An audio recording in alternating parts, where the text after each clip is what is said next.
श्री भगवत्यै नमः। श्रीमद्देवी भागवत महापुराण द्वितीय स्कंद अध्याय 7 और 8। कौरव पांडवों का संक्षिप्त इतिहास। युद्ध में प्रायः सभी का संहार। व्यास जी के द्वारा श्री भुवनेश्वरी माता की कृपा से गंधारी, कुंती, उत्तरा आदि को मृत संबंधियों के दर्शन, भगवान श्री कृष्ण बलराम का अंतर्ध्यान, पांडवों का हिमालय प्रवेश, परीक्षित को राज्य प्राप्ति और ब्राह्मण कुमार का शाप। सूत जी कहते हैं, आदरणीय द्रौपदी पांचों पांडवों की भार्या हुई। वह पतिव्रता स्त्री थी। उन पांचों पांडवों से द्रौपदी के 5 पुत्र हुए। सभी बालक बड़े सुंदर थे। सुभद्रा से अर्जुन का विवाह हुआ, जो भगवान श्री कृष्ण की बहन थी। अर्जुन उन कल्याणी सुभद्रा को भगवान श्री कृष्ण की सम्मति से हर कर लाए थे। सुभद्रा से महान वीर पुत्र अभिमन्यु का जन्म हुआ। वह वीर बालक समरांगण में सदा के लिए सो गया। द्रौपदी के 5 पुत्रों की निर्मम हत्या हो गई। राजा विराट की पुत्री से अभिमन्यु का विवाह हुआ था। वह अनुपम सुंदरी थी। वंश डूब रहा था। उस समय उनके एक पुत्र उत्पन्न किया, जिसके प्राण अग्नि बाण से निकल चुके थे। स्वयं भगवान श्री कृष्ण ने उत्तरा के उस बालक की रक्षा की। अश्वत्थामा के अग्नि बाण से वह शिशु जल रहा था।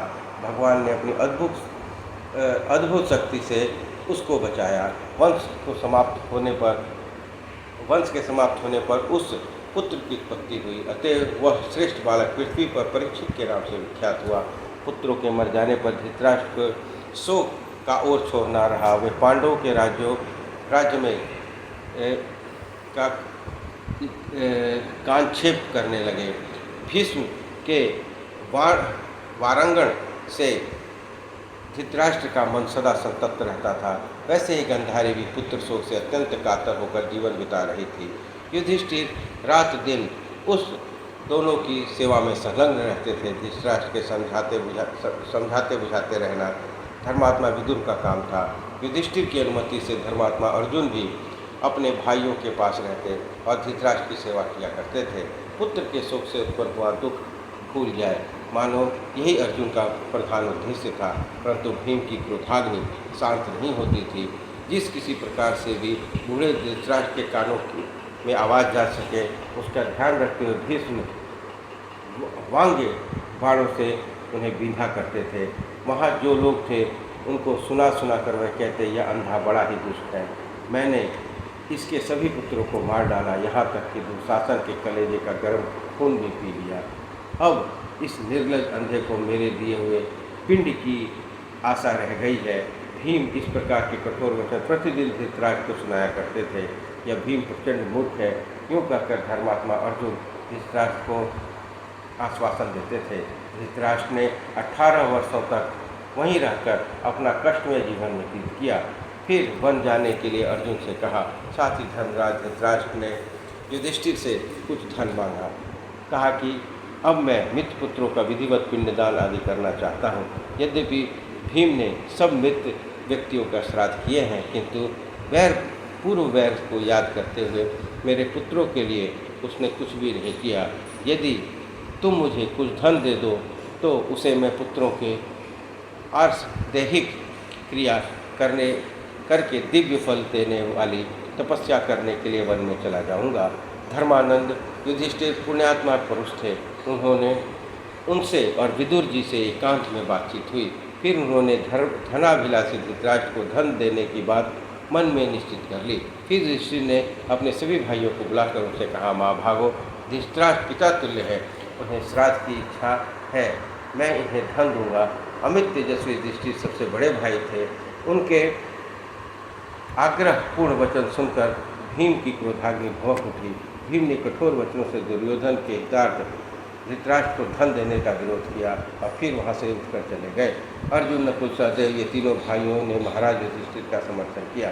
फिर युधिष्ठिर ने धृतराष्ट्र को प्राचुर संपत्ति सौंप दी और अंबिकानंदन धृतराष्ट्र ने पुत्रों के श्रद्धादि सब सविधि संपन्न किया कराए। ब्राह्मणों को बहुत सा धन दान दिया और दैहिक क्रिया करने के पश्चात उसी क्षण वे गंधारी के साथ वन में चले गए। कुंती और विदुर ने भी साथ दिया। महामती धृतराष्ट्र के बन जाने समय संजय भी सहयोग देने को तैयार हो गए।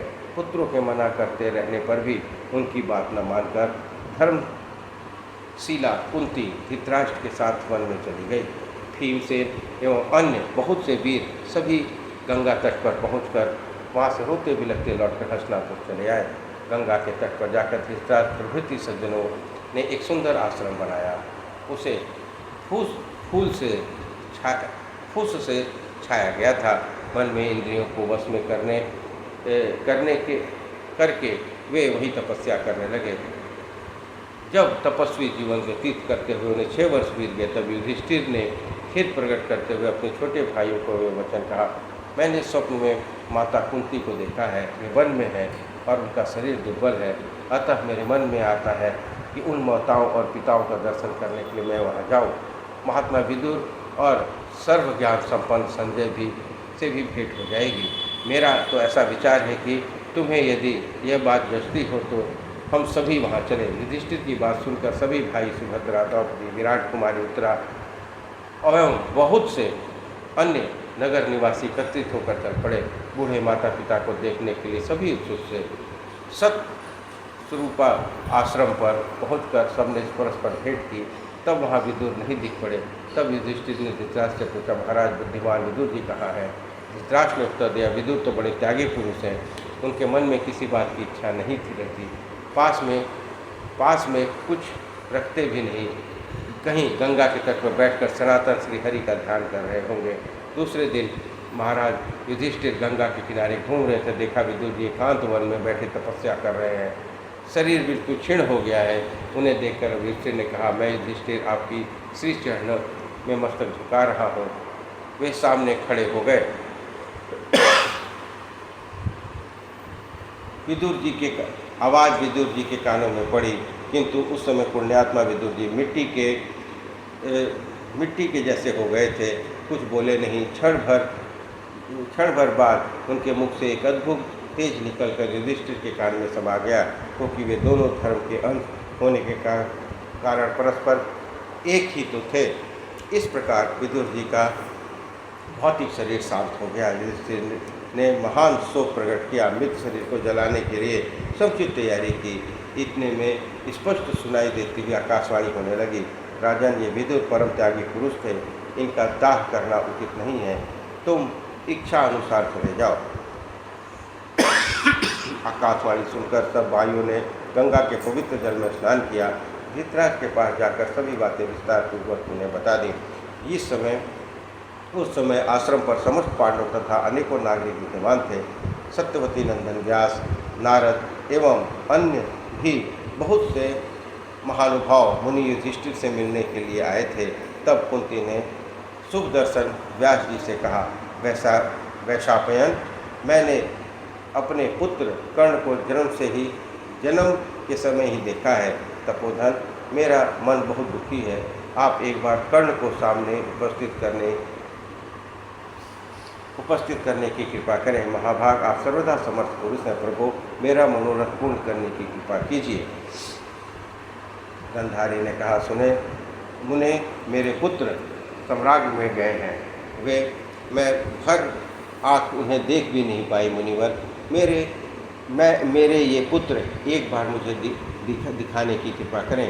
सुभद्रा बोली, मनु महान पराक्रमी वीर था, मेरे प्राणों से भी अधिक उससे प्यार करती थी। तपोधन, आप सर्वज्ञान संपन्न हैं, मुझे उस पुत्र को देखने की बड़ी लालसा लगी हुई है, आप उसका साक्षात्कार कराने की कृपा करें। सूत जी कहते हैं, इस प्रकार वचन सुनकर सत्यवती नंदन व्यास जी ने प्राणायाम करके सनातनी भगवती जगदम्बिका का ध्यान किया। सायंकाल का समय था। गंगा के तट पर मुनिवर व्यास ने युधिष्ठिर प्रभृति सब पांडवों को बुलाया और पूर्ण सलीला भागीरथी में स्नान करके ये जगजननी देवी दुर्गा की यूँ स्तुति करने लगे। परम पुरुष श्रीहरि जिनके आश्रय में आनंद करते हैं, जो सगुण निर्गुण ब्रह्म स्वरूपिणी और देवताओं के अधिष्ठात्री हैं, उन मणिद्वीप निवासिनी भगवती भुवनेश्वरी की उन्होंने वंदना की। कहा, देवी, जिस समय कोई भी देवता नहीं रहते उस समय तुम विराजमान रहती हो।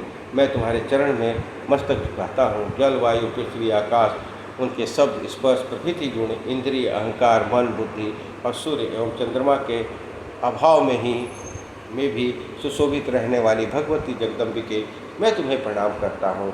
सामावस्या में तुम इस जीव जगत को चिन्मय ब्रह्म में स्थापित करके पूरे कल्प तक समाधि मग्न हो जाती हो। कोई भी ऐसा विवेकी पुरुष नहीं है जो तुम परम स्वतंत्रमयी देवी को जान सके। माता, ये प्राणी अपने मृत व्यक्तियों को पुनः देखने के लिए मुझसे प्रार्थना करते हैं। मुझ में ऐसा तक सामर्थ्य है, अतः तुम इनके स्वर्गवासी परिजनों को शीघ्र दिखाने की कृपा करो। सूर्य जी कहते हैं, इस प्रकार व्यास जी के विनय करने पर भगवती भुवनेश्वरी ने उन दिवंगत सभी नरेशों को बुलाकर सामने उपस्थित कर दिया। लौटकर आए हुए अपने परिजनों को देखकर कुंती, गंधारी, सुभद्रा, उत्तरा और संपूर्ण पांडव मोह में पड़ गए। व्यास जी अमित तेजस्वी पुरुष हैं।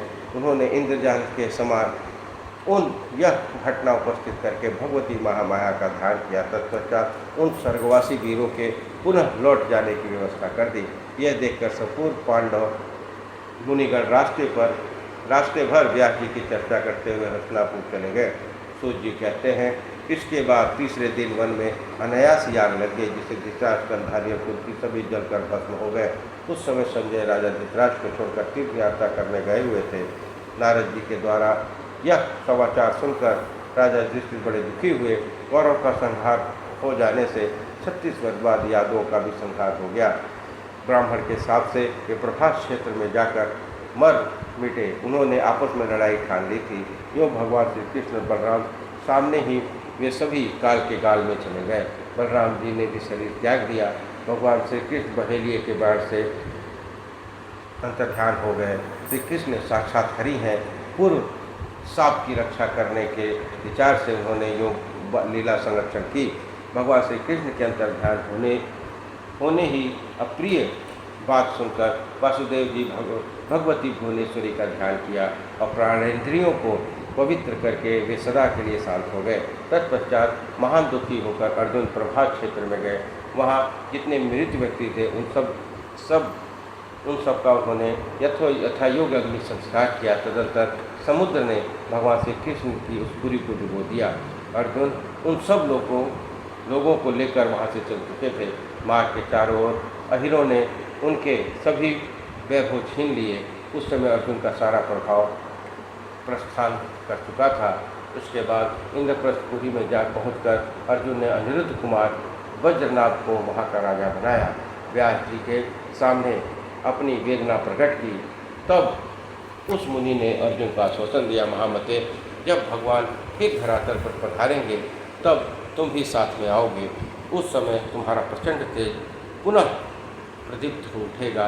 व्यास जी के सुहावने वचन सुनकर अर्जुन हस्तिनापुर चले गए। उन्होंने महान खेद प्रकट करते हुए सारी बातें युधिष्ठिर को बताई।